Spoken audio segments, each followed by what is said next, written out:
Is Virginia in your sights? Want to find some real estate, get a mortgage, and find out why Virginia is for lovers? Who doesn't, right? Today's video is about the Commonwealth of Virginia. Side note to that, Virginia is for lovers is a tourism and travel slogan for the Commonwealth, and it's been used since 1969. Virginia's population growth has kind of slowed down a little bit. In the last census, Virginia grew by 7.9%. That was the first census with single-digit growth since the 1930 census. And in the United Van Lines survey for 2021, they had the Commonwealth at about even for people inbound versus outbound. That one's not the most statistically accurate way to look at things, but it is very interesting. Like I said in the last video about Tennessee, if you're one of the people thinking about moving to Virginia, this video will show you some things that you should know before you make that move, both good and bad. Are these 10 things the only things you need to know? Absolutely not. Could we do a list of 50 or 100 things? Yes. Would anyone sit through that 4-hour video? Doubtful. All right, get it? Got it? Good. Let's take a look. Number 10. The culture varies. The divide between Northern Virginia and the rest of the state is obvious. Some people say that these two sections are like different states. I would argue that it's more like different countries. It is very much a blue-collar, white-collar separation, I would say. There are also deep red pockets of the state and very liberal college towns. All states have this, but in Virginia, it's a little more. And you won't need anyone to explain it to you if you go visit long enough or start living in Virginia. Number 9, high cost of living. Overall, Virginia has a pretty high cost of living, and a lot of that has to do with that whole Northern Virginia section. That is a very expensive part of this country. They do have rural areas where you could find some cheap living, but for the most part, this is a pretty expensive state to live in. Their cost of living sits about 4% above the national average, which isn't terrible. But you have areas like in Northern Virginia where it gets up to be 10, 11, 12% above the national average. I always suggest that you do a lot of research before you move to any state or city. With Virginia, I would do a little extra research. I'd go a little bit deeper and make sure you know what you're getting into before you move to some city in this state. But I will say it's not hard to find a really great small town in this state. The cities are really nice too in most cases. Number 8, Virginia's military presence. There are around 30 military bases in Virginia, so chances are good that you'll run into military personnel on a regular basis. You'll have military kids in your kids' school, things like that, and you'll have neighbors that are in the military. Now, that's all well and good, but one thing people don't realize, this usually turns into a turnover in neighbors quite often. And your kids, if they're in elementary school, whatever, they'll be losing friends on a regular basis that move to another state or another country with the military when their parents get transferred. If you're a military contractor, you already know this, that Virginia is one of the best places to live if you are a military contractor. And it's not just the military. There's other branches of the United States government that is really prominent in Virginia, especially that Northern Virginia area. Arlington, Alexandria, Fairfax, that whole area is where a lot of government employees live. They don't want to live in Washington, D.C., so they end up going right across the river, living in Arlington, Alexandria, places like that. So that's not unusual to have a neighbor who tells you they're in the import-export business. Then when they retire, you found out they work for some branch of the government that they can't tell you about.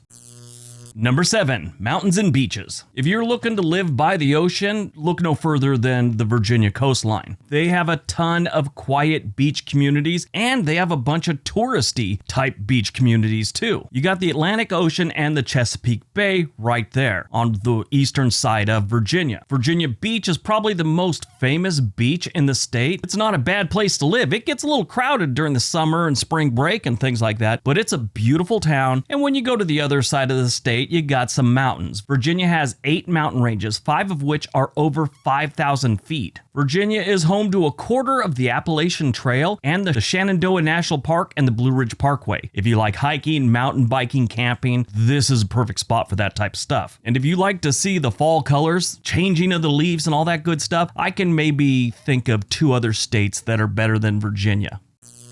Number 6, Virginia's a swing state. Virginia's on the fence when it comes to a lot of elections. They're a serious swing state and they show no signs of becoming solid red or solid blue anytime soon. Now, it wasn't always the case. I mean, they started voting red, Republican, with Eisenhower back in 1952, and they stayed that way. Well, Lyndon B. Johnson, they went with him, but everyone went with Lyndon B. Johnson. I think Goldwater won 6 states, and one of them was his home state. But they went with a Republican every single election until 2008 when Barack Obama showed up. And since then, they've been voting Democrat, and in most cases, just barely. When you have that just barely part of it, that usually tells you it's a swing state, and neither party can count on them as a win. This, of course, creates a lot of friction in the state. And these days, when you have a lot of political friction in a state, it leads to problems like accusations, fraud, and stolen elections. I mean, that's going on all across this country, but even more so in a swing state. Number 5, it's getting better for workers. Virginia's never been known as a state that's really good for workers. Matter of fact, Oxfam ranked Virginia as the worst state for workers in 2018 and 2019, and that's based on their analysis of worker protections, union organizing rights, and wage laws. And they look at all 50 states, including Washington, D.C. They've never had a great record for this, but Virginia jumped up to the number 23 spot in 2021. That's a big jump, so bravo to them. It's not the best, but it looks like they're heading in the right direction. Number 4, housing is pricey. It doesn't matter if you're going to rent or buy in Virginia. Either way, it's going to be a little more expensive than most states. Now, when it comes to home prices and rent, we're talking about a whole state, so it's really hard to give you an accurate view by giving you the prices. So we're not going to do that. And especially nowadays with the market how it is, prices are changing every single day, and drastically. I mean, from April 2021 to May 2022, home prices on average across the United States have gone up a little over 20%.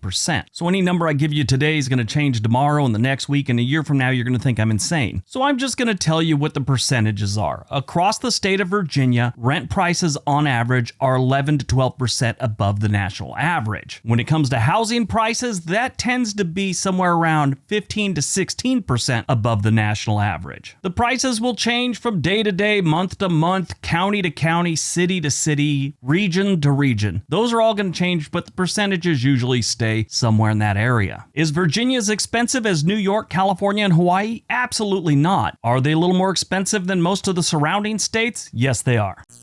Number 3, mental illness. According to the National Alliance on Mental Health Illness, an estimated 1 in every 5 adults experiences mental health problems each year. Every person has some risk of developing a mental health disorder, regardless of their demographic or upbringing. But when it comes to severe mental health disorders, Virginia's leading the pack. Just to give you an example, only about 3% of people living in Hawaii are suffering from serious mental illnesses. That's the lowest. The highest is Virginia, with 5.53% of their population suffering from serious mental illness. So why is this? Well, there's a lot of theories and there's a lot of studies that go around, but a lot of them tend to be the high-pressure jobs that a lot of people in Northern Virginia have. There's a whole bunch of other reasons, but that seems to be the one that rises to the top in most of the studies. Now, this one seemed kind of weird to me because the number 1 on this list sort of contradicts this. I mean, I'm not disputing the facts. It just seems strange that we have this one and then what we have at the number 1 spot. You'll see in a minute. Number 2, they got great schools. It's not just the universities, which they have a ton of really good universities in Virginia. It's their elementary, middle, and high schools too. They all get good marks. Now, I know someone's going to talk about how bad they are in some counties. Sure, you're going to have little pockets, but overall, Virginia is ranked really good when it comes to their schools. They're the 7th highest educated state in the nation. Now, let's take a look at the universities. They have the University of Virginia, which is an outstanding university. The College of William and Mary, again, outstanding. Virginia Tech, outstanding. George Mason University, James Madison University. They have VMI, Old Dominion. You have the greatest university on the planet, Longwood University in Farmville, Virginia. Actually, it's not the greatest. I just have a friend that went there and he always tells me it's the greatest university on the planet. It's out in the middle of nowhere. I promise you, 99% of you have never heard of Longwood University. I hit him up on Facebook and I'm all, hey, you always say it's like the greatest university ever. Is it really that good? And he goes, not really. But we do have a really cool logo for our sports team. I thought, oh, okay, well, that's something. All right, before we get to number 1, don't forget we have another channel called On This Day. There's a link down below. We'd love it if you went over there and subscribed. All right, on to number 1. And number 1, it's a great place to raise a family. Virginia is one of the better states we have to raise a family, and a lot of that has to do with the education. Nobody wants to move their young kids to a state that has horrible schools. That's just a fact of life. It's not just the schools. They get high marks for their quality of life. Now, I find that strange because they also have the mental illness issue, but quality of life here, they're ranked pretty high. Depending on what study you look at and how they, gauge things, Virginia has the 5th best quality of life score in the United States, or the 6th. Either one, that's pretty good. Virginia has a great economy. Virginia has low unemployment always, and it's considered one of the best states for businesses. They have a low poverty rate and a low food insecurity rate. Richmond, Virginia always shows up in like the top 25 best cities to raise a family. One other thing I will mention about Virginia is they're not one of those states where everyone is complaining about transplants coming there. Now, I'm sure you're going to find few, but they're not nearly as bad as some of the other states that I've talked about on these videos. And that's sort of another reason why it's such a great place to raise a family.